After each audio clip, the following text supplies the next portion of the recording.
tingnan nyo, maganda itong ganitong ginagawa natin. Ang lakas ng ano, kahit sa amin ha, nakakatulong to. Kailangan tumatak to sa atin lahat. Okay. Sa totoo lang. Tapos yung mercy, nang kukuyam, so ibig sabihin parang nangaasar ka, tama? May konting description na ganyan. Oh, puti naman at naisipan mo pang umuwi dito. Akala ko, matagal mo nang kinalimutan kung saan ako nakatira. Kung saan ka talaga nakatira. Hindi ho kayo ang dahilan kung bakit ako umuwi sa atin. Hanggang ngayon ba, hindi pa rin lumipas ang sama ng loob mo sa akin? Katulad niya, kung inano mo na siya na parang bastos na anak, hindi ganun ang tono. Yes, kasi wala akong description kung paano eh. Ganun ba? Kasi masyado tayong typecasted na pagkabida ka, mabait ka. Eh hindi ko alam kung anong karakter niya. Kaya ba siya iniwan yung lugar nila dahil salbahe siya? Or nagkaroon ba sila ng, ng nanay niya? Pagbalik siya sa nanay niya. So dapat yung babasahin ko siya ng medyo galit. Alanganin yung ano niya, awkward. Nakita mo yung ano namin, yung struggle namin. Kung hindi siya masyadong na-visualize ng kumpleto, bitin yung, hilaw yung tono namin. Oo, kaya mahinhin po tuloy yung basa ni Mama. Yes. Kasi nasa isip niya, bidang ano. Bidang, kasi pag bida, sorry dati Stereotype yan eh. typecasted kasi ako sa bida na mahinhin na mamamatay na. Mm-mm. Ganun yung mga ginagawa ko sa Korean novela. Mm-mm. So ngayon, gusto kong malaman talaga kung babasahin ko ba siya ng mataray, masungit, palaban. Pwede mong ganun, lagyan ng description. O ngayon, babasahin ko siya ng pagkakakilala ko sa pagkakadescribe mo. Galit ako sa nanay ko pala. Hindi ko kayo ang dahilan kung bakit ako umuwi dito sa atin. Diba? Iba na ang difference ngayon. Pag binasa ko siya ng ganun, medyo may laman yung pagkakasabi ko. Visit na tanay ito uwi pa ako dito. Diba? Eh hanggang ngayon ba, hindi pa rin lumilipas ang sama ng loob mo sa akin? Eh ba Luisa, mahiya ka naman. Nanay mo ko, anak lang kita. Matagal ko na akong kinalimutan kayo ang nanay ko. Simula Galit nung pala. tinanggap ko, galit Galit pala, pala. galit. Diba? Galit siya sa nanay niya. Matagal ko na po man. So, ang mangyayari niyan, kung hindi siya na-describe na maayos, Eh? babalikan niya uli yun. I-record niya uli yung naunang lines. Kasi mahinahon yung pagkakasabi. Tayo sa'yo. Matagal ko na akong kinalimutan na kayong nanay ko. Pabasa Simula nung natin. tinanggap nyo na yung pera galing kay Don Simon. Okay. Kapalit Hindi mo ng tatapusin yan. Pagpuro. kapalit ng pag-urong ng demanda. Kapalit ng pag-urong ng demanda ko sa kanya. Pinutol ko ng ugnayan natin bilang mag-ina. Eh ano ba kasi pinagpuputok ng butse mo? Hindi ka pa ba masaya na napakalaking halagang nakuha natin? Kulang pa ba talaga sa iyo yun? Eh di sanay. Eh di sanay sinabi. O to, eh di sanay sinabi mo to, hindi ko intindihan. Sanay sinabi mo to. Eh di sanay sinabi mo agad noon pa. Nang sa ganun ay nakahingi pa tayo ng dagdag doon sa matandang banyakis na yon. Sa dami ng pera ng matandang yun, eh barya lang yun sa kanya. Hanggang ngayon po ba, puro pera talagang naman ang utak nyo? Yung sanay niya may apostrophe. Yes, may apostrophe doon. Kasi pag wala, sanay ang Yes. basa namin doon. Kaya nga inulit ko sa kanya eh. Ang laking bagay ng apostrophe, di ba? Ng punctuation, mga ganyan. Okay. So far, yung construction niya, madulas naman sa dila. Yun. Mabilis naman siyang basahin. Lalo na ako mabilis ako magsalita. Ate Beth? Oo. Yun lang, kulang lang tayo sa Yung narrator. description. Narrator. Siya yung klase ng eksena mo na narrated. Yes.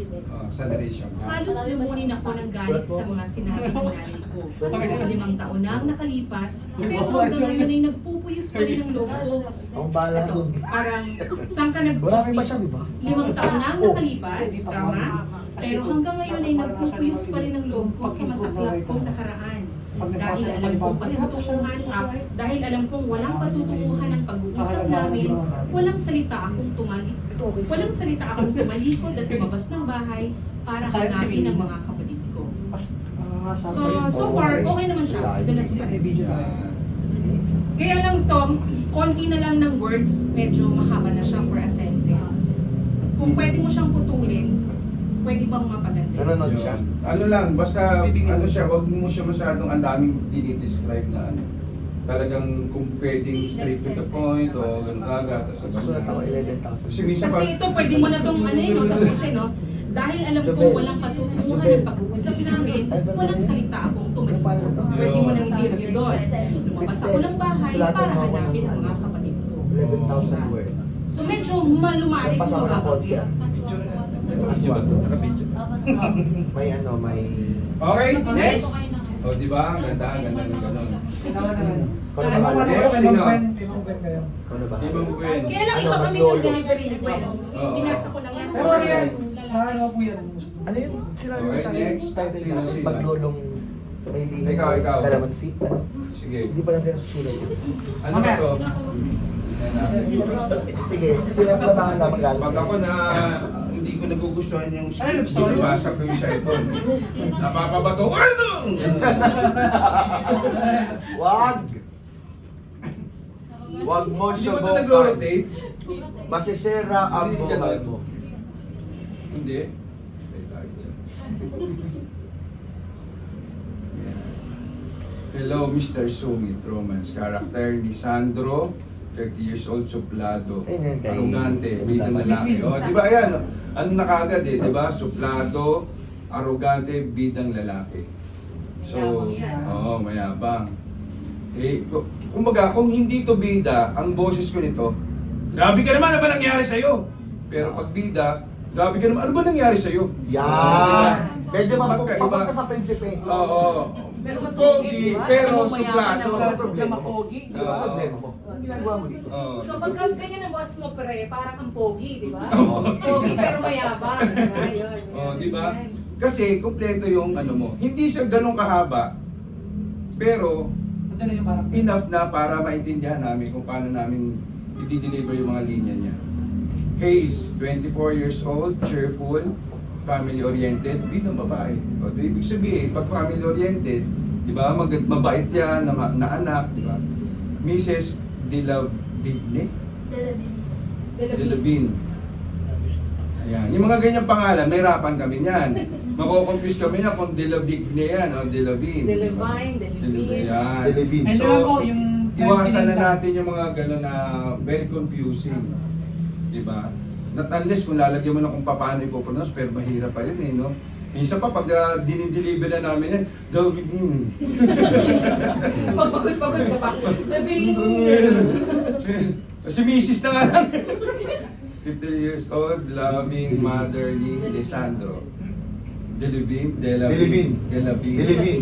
De Levine. Delevin? Ano naisip yan? Kapitbahay niyo ba yan? Lola mo? Ay, saan nila nakukuha yung mga pangalan na yan? No? Tunog mayaman kasi, pre. Ah, para kasi nga mayaman. Ha? Sa mga puntot daw po. Ay nga. Sa lapit Tapos bibigyan nyo kami ng Latin word. Puta baka magisingin natin si Mrs. De La Rosa. ah. Ito. Ang ginawa mo dito, kanino ka nagsusulat? Dear Maria, sa akin. Sa'yo. Palang. Bago tayo. Ah. Ay, Lola, tayo lang po yan. Pinambibet. So, ang ano kasi niya dito, ito na yung kwento. Sino nandyan? Halos mapunundag si Hayes nang marinig Yan, ako. ang tila kulog na bariton Baritono. boses ng binat.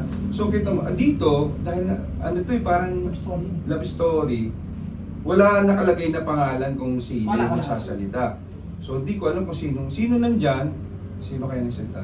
Tapos at saka palang